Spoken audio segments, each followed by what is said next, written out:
The following podcast is brought to you by Pizzot Productions.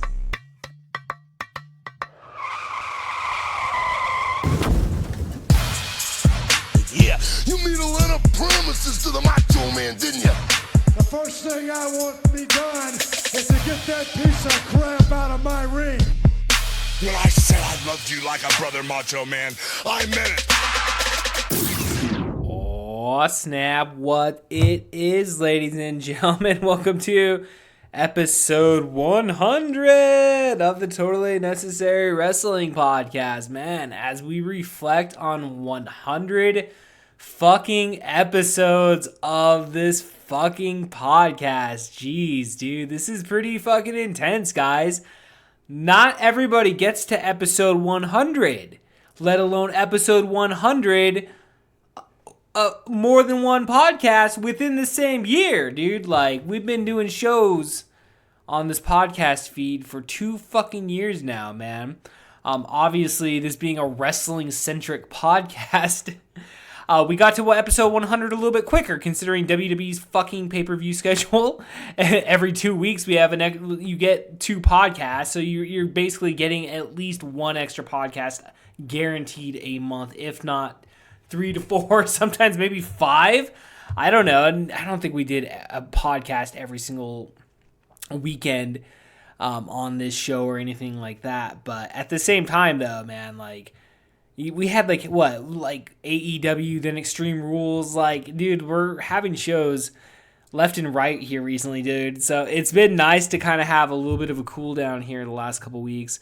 Definitely apologies, man. We're a week late on episode 100 also, dude. Episode 100 should have dropped last week, but due to unfortunate circumstances, I just did not feel up to recording and presenting you the energy level that needs to be presented for episode 100. So, I thank you guys for totally understanding that and, returning this week. And here we are, guys.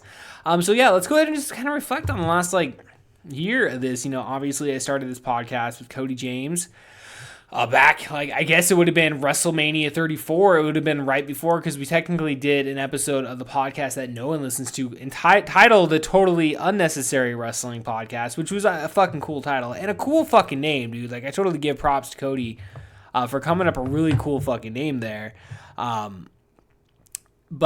so then it was decided, pretty much that day, it was man, we had a lot of fun just talking about wrestling, and both of us were pretty... it wasn't like we got to talk to a lot of people when it came to professional wrestling. So, being able to hang out with somebody and talk wrestling is kind of cool, man. It kind of actually rejuvenated my love for professional wrestling. I always wanted to do a professional wrestling podcast. This is something that I've always wanted to. It's I listen to wrestling podcasts all fucking day. To let it be known. I mean, I listen to a lot of wrestling podcasts.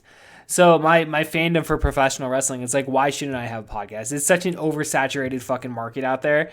That's why not throw in my fucking hat into the race and whatnot? So here we are, again, episode 100. This week was a good fucking week in professional wrestling. I don't know. Was it? I mean, the last couple of weeks, has it? It seems like it's been on the upswing. Obviously, last week we didn't cover it, but we had the Raw reunion. Did the biggest number for WWE Raw ratings in some time. I think they actually held over 3 million people the whole entire time, which, my kind of take, because the week before we had Take Back, and I kind of gave a little bit of a, preview into terms of what I thought going into Raw reunion, but I'm kind of outside of Stone Cold Steve Austin showing up, I'm pretty done seeing DX. I don't necessarily need to see Hulk Hogan. Mick Foley did probably the best job of the night by, letting fucking, Bray Wyatt give him the mandible claw and shit, so that was pretty sweet. And then Stone Cold Steve Austin coming out at the end, it was it wasn't that bad of a show. I thought it was a pretty fun show for the most part, but at the same time, at what point did that extend to the future? What? Okay, Seth Rollins gets to do, suck it, great, that's fucking awesome. That was something that was popular, going on 25 years. Within the near distant future, we'll be approaching 25 years of that commencing. And it's just kind of like, we don't need to see that anymore. I want to see new shit, dude. I want to see new professional wrestlers. I like seeing a Ricochet. I like seeing, you know, even though AJ Styles is like 40, I like seeing AJ Styles on Monday Night Raw. I like seeing Luke Gallows and Carl Anderson. You know, I like seeing fucking Cedric Alexander, dude, getting a fucking spot. And so I think that this whole, you know, inserting Paul Heyman, you know, Eric Bischoff into new roles, it's not to say that it's, you know, everything's changing overnight, but I think we're trending in more of a positive direction in regards to where Raw and SmackDown are going creatively. You know, obviously this last week, Maria Kanellis was all like, you know, like, you know, it's kind of cringeworthy. And I know some people are like, well, you know, here we are. We got the Attitude Era back now. And, you know, I get it. And like, but like the fact that they're even willing to push the envelope is kind of where I'm like, you know, whether or not the content is the greatest, I'm happy to see them push the fucking envelope. And that's what I think has been missing from WWE TV for a very, very long time. I think we've been stuck in in a rut for a very long time in terms of WWE television. And it to a point does feel refreshing. At least it rejuvenates my interest in the product. And albeit, man, while a superb G1 tournament is going on currently, I have not watched any of the G1 just due to preoccupation. And again, you know, I would have to blow off Mondays and Tuesdays just to watch the G1, which, you know, it's like kind of pick or choose, which I know people are like, Kevin, you're fucking torturing yourself. Why? It's like, dude, it's Stockholm Syndrome all the fucking way, dude. Like, why do you continue to be abused week in and week out? I don't really have a good answer for you, ladies and gentlemen. I really don't have a good answer in regards to why I stick around week in, week out. You know, maybe I just have hope that, you know, next week's going to be that big thing, dude, that next big thing. And then, you know, but that being said, though, you know, let's go ahead and jump into Monday Night Raw this past week. But I think there's definitely positive things coming out of this Monday Night Raw. I actually did enjoy them opening the show with the 24/7 championship. Obviously, this is one of the more popular things on WWE television here currently, recently, I should say. So we had the Mosh Pit mixed tag team match, you know, for the 24/7 championship, which, you know, albeit it was a fucking lumberjack match. Was there any point outside of the crowd surfing spot with Drake Maverick for it to even be called a mosh pit? Like, no, not really. But again, like, if you have the influence of Paul Heyman, I can see where you're going to twist. We're just gonna twist something a little bit. And you know, I heard on I think it was Post that they were talking about. This took place at bar wrestling. I don't know. I heard on some podcast there was actually like a mosh pit, something of a mosh pit that was done. So, which I don't think it was whatever they were doing at bar wrestling at Joey Ryan's fucking, you know, shindig. We did not see that on Monday Night Raw, obviously. But again, the effort's there. Again, we're trying new things. So, seeing this here, I think R-Truth ended up, Truth and Carmella defeated Maverick. And then, and Michelle. And so this led to the dog pile. And Mike fucking Kanellis walking away with the 24/7 championship. And then obviously throughout the night we saw what happened with this whole cucking situation of Marie Kanellis just fucking jobbing out Mike Kanellis. Which I think it's a little bit of a slow burn. I don't necessarily know if the reaction has been necessarily positive to this whole angle. But I'm seeing this played out over a long-term period where we will see Mike Kanellis finally. I don't know how he gets his comeuppance to, you know, does he just like shout down Maria Kanellis like, "I'm no longer your fucking bitch," like, because they can say bitch now, right? So I mean, I don't really know exactly where you're going with it, but I don't know. Again, it's something fucking different. It's pushing the edge a little bit. So it's just like, you know, when she's like, you know, "I'll kick you in your vagina," it's like, damn, dude. Like, if your fucking chick actually fucking said that to you, if you were to actually put yourself in a relationship, you're like, fuck, dude, I'm a pussy, dude. I'm such a fucking pussy.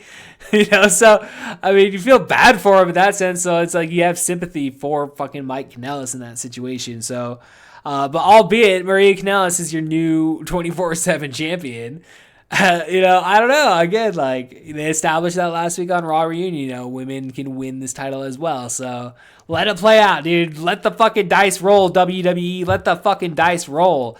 5-man gauntlet match to determine AJ Styles' SummerSlam opponent here. So it's kind of fun how we went from like one comedy, like a major comedy fucking angle, to, Rey Mysterio taking on Cesaro. And I thought this was like, because like we talk about WWE, it's like a fucking circus, it's like, they give you a little bit of everything. So like it was good change of pace to start it off with some comedy and then move into more serious stuff which I thought was a pretty good match with Cesaro and Rey Mysterio. They obviously have gotten rid of this whole, the necessity of, having to stop the match in order to fucking, go to commercial break or whatever. I'm really happy they're doing away with that because, just let, I guess, your imagination go, which, they used to do that. Obviously this isn't something new.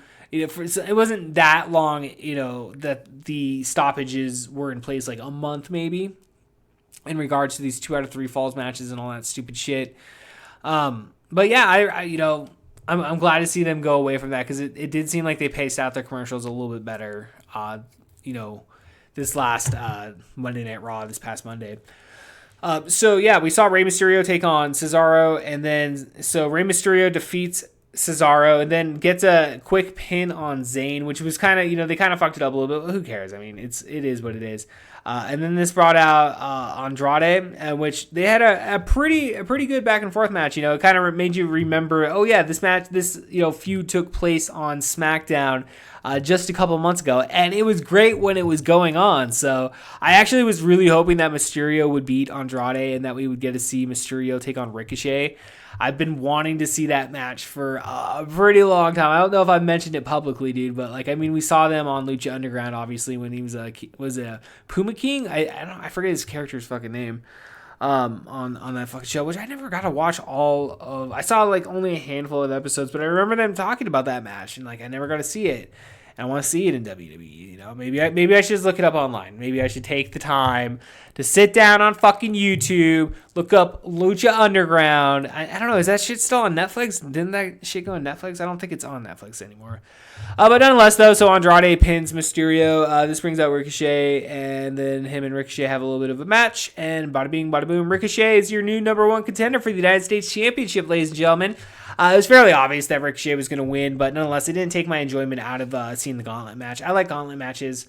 I mean, I like wrestling, so it's fun to see matches within a quick time frame in regards to their opponents coming out and whatnot. So that was a fairly enjoyable part of Monday Night Raw, I thought, this week. So again, we saw AJ Styles also kind of cut back and forth the cutaway shots there with him wearing a ridiculous flannel shirt. I guess it's not ridiculous, but it's just like, yeah, I guess that is what AJ Styles would wear, right? I guess that is. So ultimately, Ricochet did cut a promo. I think it's hopefully they get time at SummerSlam. I don't want to see AJ Styles drop the title or anything right away. I want to see that continue, but I wouldn't be surprised. Considering what happened on SmackDown, which I think that was a necessity as well on what happened on SmackDown with AJ Styles this week. I think that needed to happen. That's my fucking hot take. It's like, oh no, AJ Styles lost clean to Kofi Kingston. Kofi Kingston is WWE champion. If you rank the United States champion and the WWE champion, who's going to win every single fucking time? The WWE champion. Motherfucker. What? I can hear you. Oh shit. He's right. He's fucking right.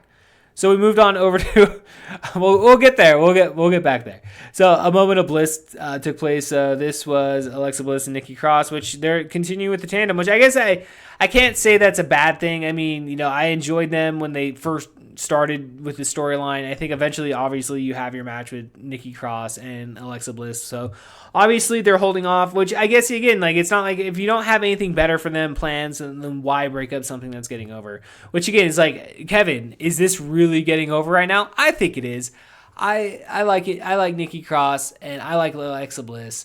And I like the whole coffee gimmick. I wish they'd push that more. That's because I like coffee, dude. Coffee's fucking delicious. I'll drink coffee all day, every day, Get some fucking Americanos in this shit, dude. Get some cream.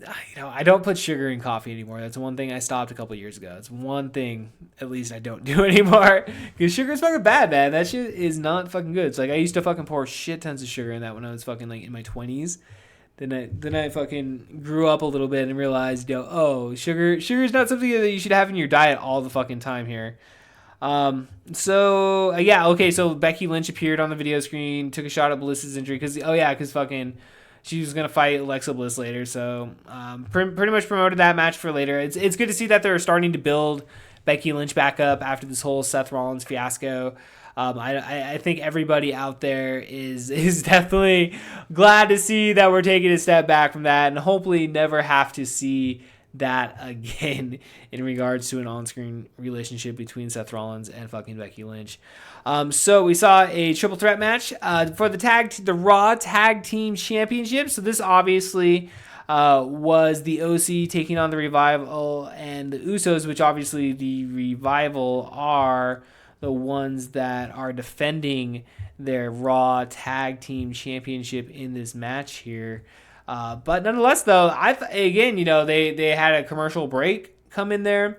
They were able to, especially the last, after they get back from the last commercial break, it was pretty quick paced in regards to their work rate. So I thought it was a really good match. And ultimately, the OC, Anderson and Luke Gallows, are two-time WWE Raw Tag Team Champions. So I say congratulations to the OC, my favorite club that is. I don't know.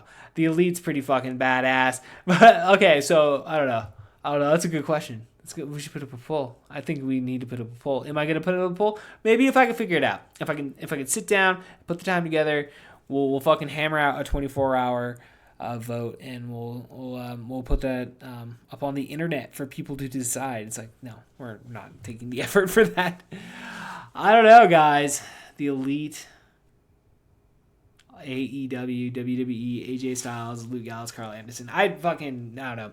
I was really happy to see them win the tag team championships on Monday. So thus now with AJ Styles, they have a shit ton of fucking gold. So we saw the Viking Raiders take on Johnny James and Cole Carter. Just a fucking average squash match here. They're trying to build up Viking Raiders. Again, you don't really hear too much of a crowd reaction from these people out there. But nonetheless, I'm a fan of the Viking Raiders. It's like, I don't know. I want to see them. I want to see them achieve good things, big things in WWE, and I think they're on their way. Give it some time, especially once summer cools off. We'll be going into fall. Probably a lot of new fucking story programs going into place and whatnot. So hopefully we'll see more of the Viking Raiders down the motherfucking road, guys. Becky Lynch took on Alexa Bliss. This is actually where I kind of stopped paying attention to it a little bit because, I don't know, dude. You knew Becky Lynch was going to win, so, I don't know. I had other things I was working on. So I didn't pay that much attention to this match, but nonetheless, so Lynch defeats Bliss. And then Lynch pinned across. So, again, then it was pretty cool. I believe Natalya did come out, and then we had a post-match beatdown of Natalya. Oh, wait, I'm trying to fucking read this because, again, so it wasn't necessary to be cross here. Oh, yeah, so, Natalya hit her up with the sharpshooter. So, yeah, again, I can't fucking remember that. But nonetheless, we see that the match between Natalya and fucking Becky Lynch, I think I'm pretty pumped for it. I don't know about you guys out there. It's gonna be fun just to see the reaction that Natalya gets, being that's in Toronto, in her home country. And, Becky Lynch, you could tell they're already playing her up as, a cocky fucking heel type character. She's going to get booed. And I'm kind of hoping Natalya wins. It's the timing's perfect for her to win that championship in Canada. I really think they've done a pretty decent job of building her up this past couple weeks here. The physicality between her and Becky Lynch has been pretty fucking sweet, dude. So definitely a bright spot on Monday Night Raw, guys, in my humble opinion. So again, we see also that Seth Rollins took on Dolph Ziggler, so now they're all defending the honor of Shawn Michaels because Shawn Michaels got super kicked by Dolph Ziggler. So I'm actually, I know we bitch a lot about Dolph Ziggler on this fucking podcast. I'm going to fucking say it, guys. I'm going to fucking say it. I'm not that annoyed with what he's done the last week or so going into this feud with The Miz. Like, inserting Shawn Michaels into that and now playing up that he's defending, everybody wants to defend Shawn Michaels. I'm actually kind of down with it. And, like, his promos have actually been, they've made sense. And I've dug them, dude. So, like, fucking bravo. Like, there's anything on episode 100, we're putting over Dolph Ziggler for his past week's work here between Monday Night Raw and SmackDown. So ultimately, we did see that Rollins defeated Ziggler by disqualification because Brock Lesnar showed the fuck up, which I completely forgot that Brock Lesnar was even on the show, and fucking destroyed Seth fucking Rollins, dude. You know, I like the brutality, man, because I think a lot of people are saying there has been, like, a lack of, like, do we really care about Seth Rollins Brock Lesnar match? Which ultimately, I know I said that I am excited just based on the fact that we didn't get the match at WrestleMania. And I wanted to see that match at WrestleMania. So I was a little disappointed how it ended so quickly. So we're actually going to get the actual match here. But it does add a little bit of story to it, storyline element to it. Now Seth Rollins can work from, you know, being hurt, be that underdog babyface. I really, you know, I've heard this, you know, recently, but I think, yeah, Seth Rollins is your modern day Shawn Michaels. Just, I don't know, dude, there's something about it. It's like, it reminds me of a 96 Shawn Michaels babyface run right now, what we're seeing with Seth Rollins. And I'm kind of digging it. Like, I'm kind of fucking digging it, dude. Like, albeit everybody's shitting all over his comedy, especially the shit with, you know, he's doing his best fucking effort, dude. I don't know. Like, I don't think he's as fucking bad with the comedy as everybody's fucking saying out there. For the most part, have I don't know, maybe it is a little cringeworthy here and there, but, like, I don't know. At least, I don't know. Right now at this moment, with the good amount of marijuana that I've ingested into my body here prior to recording this podcast, I'm looking at Seth Rollins maybe with some rose-colored glasses, but I'm fucking enjoying it, dude. 1996 fucking Shawn Michaels fucking babyface run. You heard it here fucking first. So we saw the Samoan Summit here. So obviously we saw the beatdown. That was pretty fucking badass in the back, you know, with the whole fucking Brock Lesnar just fucking pulling him out of the fucking ambulance and shit and F5ing him onto the stretcher. It was like bad fucking ass. And then the whole Usos getting involved with Samoa Joe, and obviously, so we have the Samoan Summit.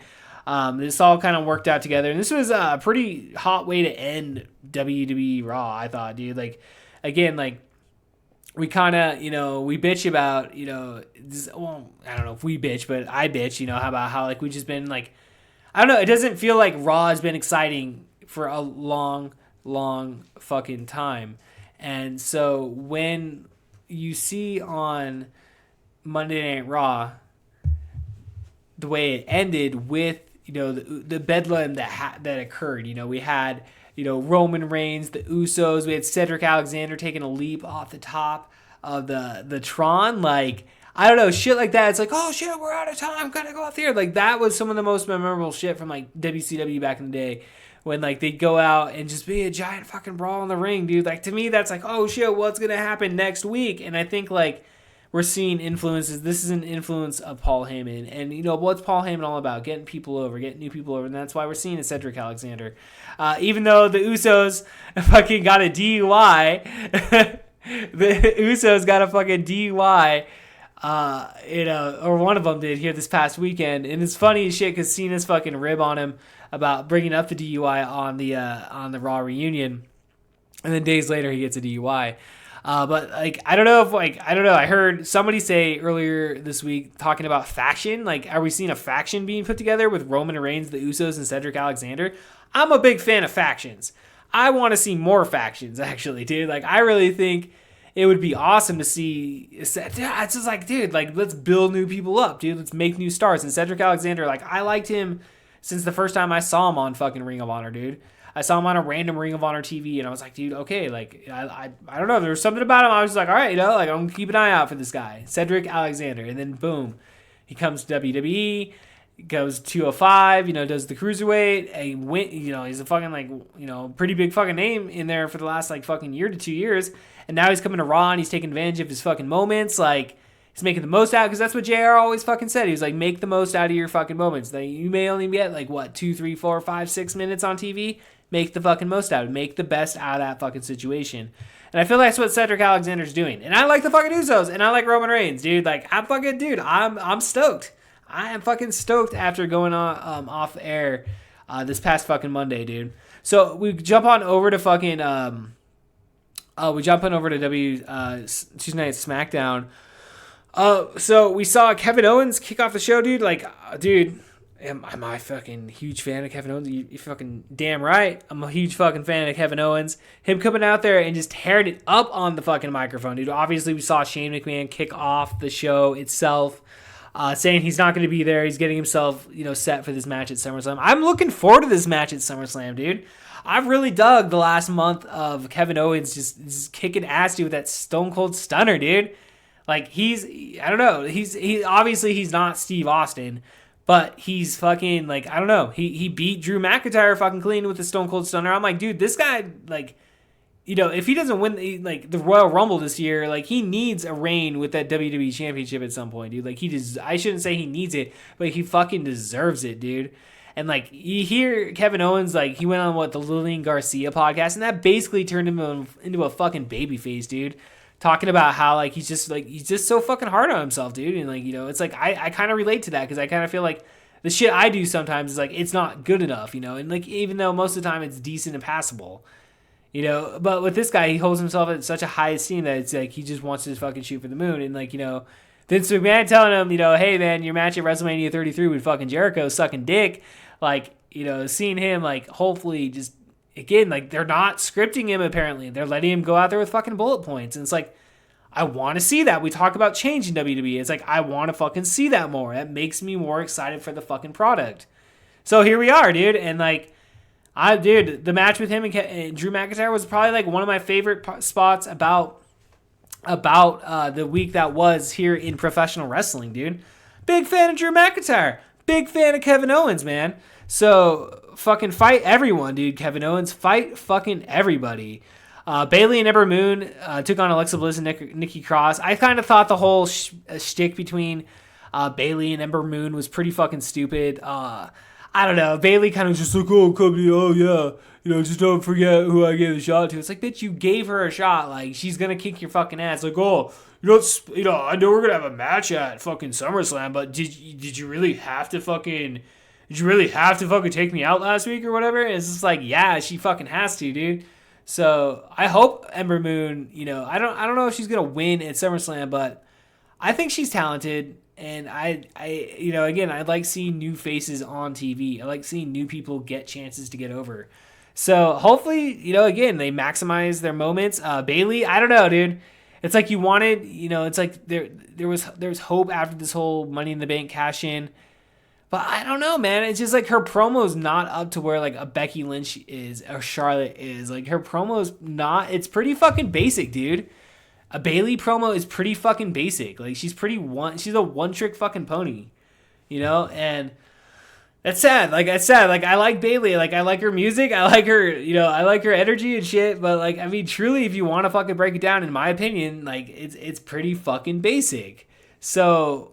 We'll see what happens at SummerSlam, and I didn't really mind. I guess this match here, obviously, Alexa and Nikki like really have nothing significant going into SummerSlam at this point. Obviously, we have 3 main women's matches now listed on the SummerSlam card. With that being said, though, it is what it is, and we'll see what happens at fucking SummerSlam, guys. Speaking of women's matches, we have Charlotte Flair challenging Trish Stratus to a match at SummerSlam, which this was widely leaked last week. It was no surprise that Trish Stratus was announced to come on to SmackDown, and that, obviously they used Jerry King Lawler because, like, they're in Memphis. I don't know, man. Like, it's just me. It's like every time Trish Stratus comes back, like, she sounds fucking even more and more Canadian. Like, it's just like I never noticed her accent back in the day, dude. Like, I never noticed her accent back in like, in 2004, 2005, and 2006 or whatever. But now it's quite obvious that fucking accent, dude. So that being said, I think I don't know how much ring rust that Trish is going to have. I mean, this is her first singles match since 2006, the Unforgiven pay-per-view with her and Lita when she won the championship in fucking Toronto. That was a fucking Toronto pay-per-view. For the longest time, dude, Unforgiven 2006 was like my favorite wrestling pay-per-view. I remember when I got that on DVD. I watched the shit out of that DVD. I need to go back and watch that show, dude. I really do need to go back and watch that. Because like I watched like a lot of like 07. It was like it was like basically like 06, 07, 08, 09, like all basically strictly on DVD, dude. Like I was just buying the pay-per-views every month because we didn't have cable, dude, because, you know, at the time we were in our 20s, we couldn't fucking afford it. And like, and like, it's not to say I can really afford it now, but it's just like, do I even want cable? No. Who the fuck wants cable now?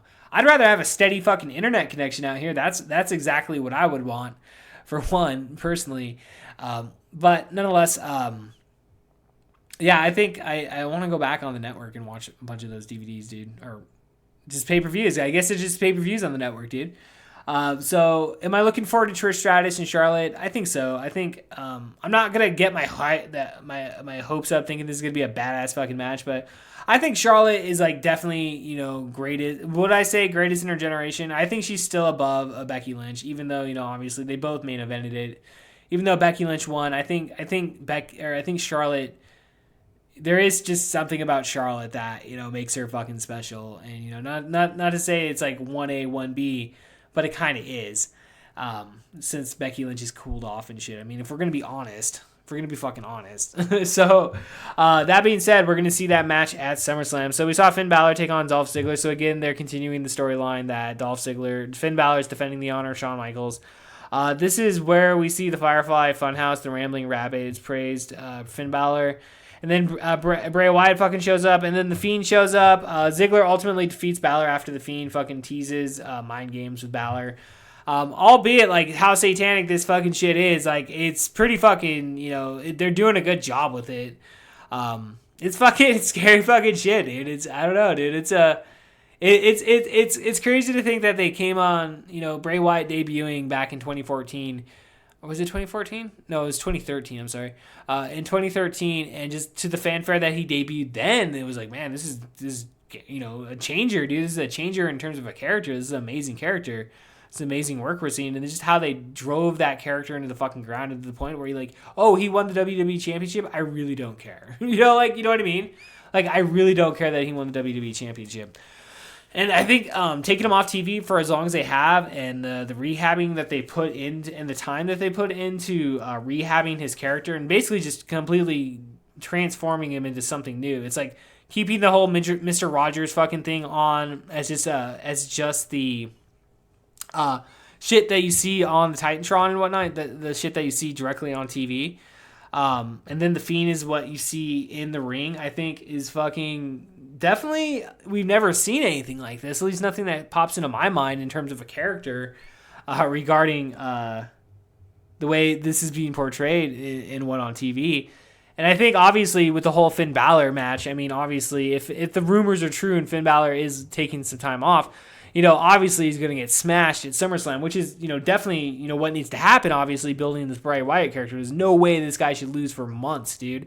This guy, like, truly, if they want to fucking really fucking stick their fucking flag in the ground with this character and not fuck it up, he's not losing for, like, I want to say past WrestleMania, dude. Like, give this guy a good fucking year's run of not fucking losing. Give him, like, does he have to win the WWE Championship? I don't fucking know, but I don't want to see him fucking lose in the next, like, 6 months, dude. Like, he shouldn't be losing any time before WrestleMania. I think there's something big, hopefully, in the works for him come WrestleMania. What are we at, 35? Is it 35 or 36? Was that 35 we just had?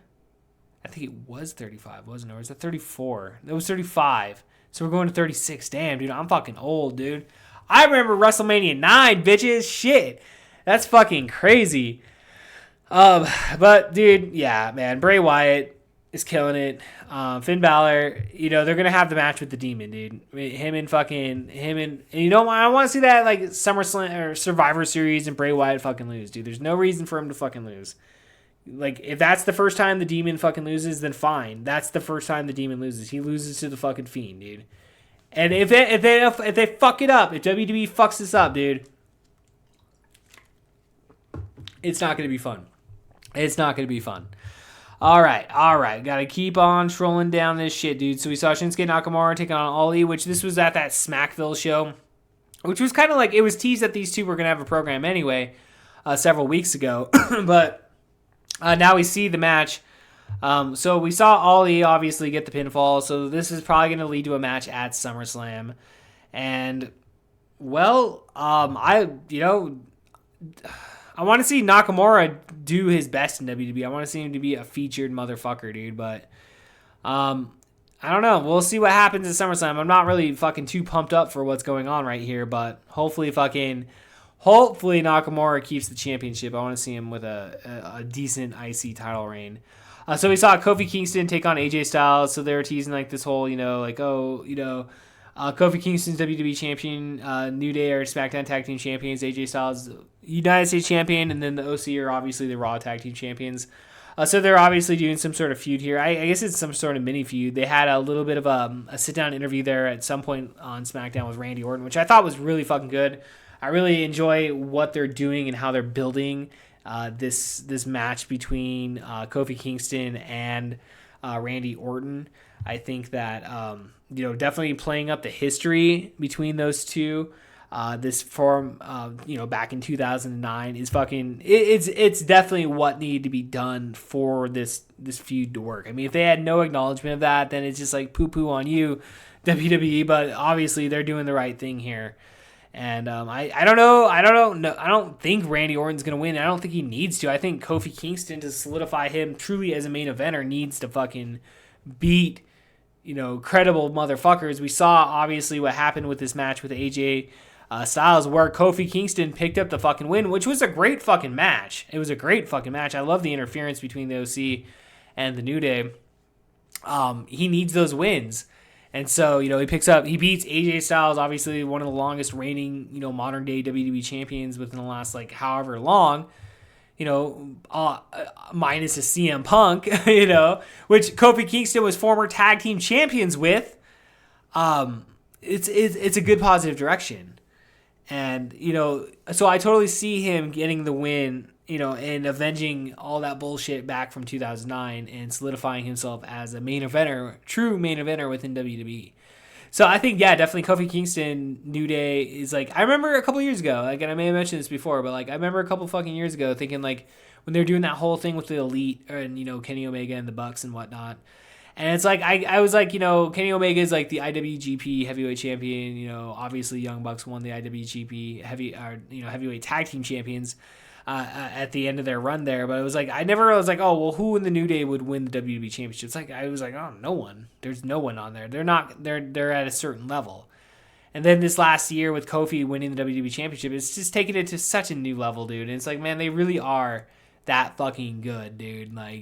This is truly a memorable faction that you're not gonna see the likes of again, because again every gimmick is unique to that gimmick, dude. So it's we're never gonna see another fucking New Day, and it's just you want to enjoy the time that we do see it on TV here. So it's I'm looking forward again to Kofi Kingston and Randy Orton at fucking SummerSlam. So we saw what was supposed to be the ending of the Smackdown, the Raw, where Roman Reigns was going to, state his challenge for SummerSlam, which is is he going to face fucking Samoa Joe, okay? I don't know, was that just to get them through the week? I guess. Because obviously something, caused the set to fall down on Roman Reigns. He's fine. And then we go off air with the mystery of Roman Reigns. What happened with the fucking set? Who did that? Who's Roman Reigns going to face at WrestleMania or at SummerSlam? And again, just how they left Raw on Monday, and with the chaos and whatnot, seeing a mystery leaving us on SmackDown isn't necessarily the worst thing, dude. I'm intrigued. Okay, where's this going? Am I expecting a major payoff? Probably not, but nonetheless, I think it will hopefully be something good. Hopefully it leads to something good, and we'll at least see and find out who Roman Reigns is going to face at SummerSlam, I would suppose. Could be Daniel Bryan. I don't know. I mean, Daniel Bryan is supposed to be having this major announcement, but again, chose not to talk on SmackDown this week. So is he the one behind the Roman Reigns gimmick? I don't know. Maybe. It's possible. But yeah, so we leave both Raw and SmackDown pretty fucking, pretty happy with the direction that we're going into SummerSlam. I think, even though SummerSlam is probably going to be a really fucking long show, I think definitely it's going to be hopefully enjoyable. I think we're going to definitely have some good matches. The Kevin Owens, Shane McMahon match I'm looking forward to. Kofi Kingston, Randy Orton I'm looking forward to. Albeit, Charlotte, Trish Stratus, I'm looking forward to that. Becky and fucking Natalya. You know, I'm looking forward to all those matches here. Less than a week, we'll be back, you know, obviously with our SummerSlam review that night. But kind of just jumping on over here, we did have NXT this week. I haven't watched NXT, so I'm not going to necessarily comment on it. I haven't really been watching it the last couple weeks here. We've just been so fucking busy, dude, that I've just, you know, it's just one of those things. Like I watch Raw and Smackdown every week, and so far that's really been all the professional wrestling that I've been watching. But definitely, you know, we'll have a preview next week of NXT TakeOver Toronto. I think I don't know exactly what's on the card as of yet, but you know, this week hopefully I'll sit down and at least watch this. I heard Fandango came back. That's one thing I did see on Twitter. Is that fucking Fandango's back, and him and Breeze are fucking reforming their tag team. So I'm pretty excited for that, dude. I like Breezango, dude. I'm a fan of Fandango and Tyler Breeze, so that definitely should be interesting. Obviously we're watching AEW closely. You know, we got the fight for the, you know, we got the All Out coming out here August 30th, dude. So, you know, obviously we're like a month away basically from that. So we still got 4 weeks of build. So you got all the, you know, road to All Out, all the fucking, you know, series that they do on YouTube and whatnot that we're watching all their shit. I mean, obviously they're announcing the first tapings live from Washington, D.C. That was announced here just within the last week, and they're announcing matches that, you know, Cody's going to be taking on Sammy Guevara, and then also we're going to see the Young Bucks, the Elite, basically, you know, Kenny Omega and fucking the Young Bucks take on Chris Jericho and 2 mystery partners. So that's, you know, intriguing just right there. You know, you don't know if it's going to be already people that are on the roster, if these are going to be 2 brand new talents, you know, surprising us, you know. So that's, I would assume, is the main event of the night. It's gonna be pretty fucking amazing when that fucking happens, dude. And again, like, I haven't quite figured out what the fuck we're doing, dude. With Smackdown on Fridays now, and then AEW on Wednesdays, which, albeit NXT is probably being moved to FS1. That's kind of the rumor that they're going to go head-to-head with AEW, dude. So it's like, dude, I'm in love with professional wrestling. If there's anything that, like, you know, episode 100 represents, it's just, you know, dude, I think professional wrestling is one of the greatest things that you can entertain yourself with here on this fucking planet, dude. I think it's definitely, you know, not necessarily having to say, you know, it's always WWE, but like, you have so many things going on right now that you have just so much at your fingertips, dude. I watched a little bit of MLW here last week, and I found that to be quite enjoyable, dude. It's like, I could easily stop watching WWE and just cover indies, and we could just talk indies all fucking week, dude. Impact, I started watching Impact a little bit, dude. It was pretty fucking, dude. Again, like, it's professional wrestling, dude. I simply love professional wrestling. So with that being said, ladies and gentlemen, we'll be back next week with episode 101 of the Totally Necessary Wrestling Podcast. Again, we'll be previewing SummerSlam. We'll be previewing TakeOver next week. Dude, if you guys haven't checked out this week's fucking episode of the In the Mouth of Madness podcast, we dropped it on fucking Wednesday. Dude, fucking, we covered Roadhouse, dude. That was like one of the most white trash motherfucking films I have ever fucking seen. I've said it across all the platforms this week, but I maintain that Patrick Swayze is a poor man's Kurt Russell. You can fucking bank on that statement. If you haven't checked out the podcast that no one listens to, dude, we have Danny Thompson, dude. Of course, he was on there promoting the brand new Yakima Comedy open mic here. So if you're within the vicinity of Yakima, Washington, on Tuesday nights, he will be, you know, basically he's the one in charge, I would assume, right? Like, I guess he's the one that's in charge of it. But yeah, so we have comedy open mic at Bill's Place every Tuesday. Find it on Facebook to find out times. I would assume like 7, 8 o'clock, somewhere in there. But find out on Facebook. Don't take my word for it, motherfucker. And then, you know, yeah, obviously we have open mic at Hop Nation on Thursdays, dude. So hopefully I'm going to be getting out there, dude. I'm going to be hitting the fucking open mics. I'm excited, dude, because now we're done with fucking all this stupid garlic shit that I can fucking concentrate. And, like, I have material. Like, I want to fucking sit down. I want to put it together. I want to get out there and start working it, dude, because that's the only way I'm going to make it better. I got to get it in front of a crowd, dude. And we're going to bomb a lot, dude. I can already guarantee you, dude. We're going to fucking eat a lot of shit, dude. But I think within a month or two, dude, I think we're going to have something and we're going to be able to fucking push forward and we're going to wintertime and we're going to have a good fucking time doing stand-up motherfucking comedy. And then, of course, obviously, you're listening to the Totally Necessary Wrestling Podcast. Guys, 100 fucking episodes, dude. Holy shit, man. I can't believe we fucking are already here, man. And, you know, I'm fucking tired. Actually, no, I'm pretty fucking wired, man. I want to fucking party it up tonight. I want to be like, celebrate good times. Episode 100. So with that being said, dude, again, like, I wouldn't fucking be here if it wasn't for you people taking the time out of your day to fucking listen to this shit, dude. So I fucking humbly thank you for the listens, the likes, you know, the fucking 5-star ratings that we've got. You know, I appreciate fucking every single one of you guys. Dude, I just, you know, yeah, man, I just can't wait for SummerSlam, dude. SummerSlam weekend. I can't wait for NXT TakeOver, dude. Honestly, I think that's always the highlight, dude. So it's like, I think that's what I'm looking forward to the most. So, with that being said, guys, we will be back next week, with all brand new episodes of the podcast that no one listens to. And again, Totally Necessary Wrestling Podcast. Until then, guys, I'm Kevin Porter. Peace.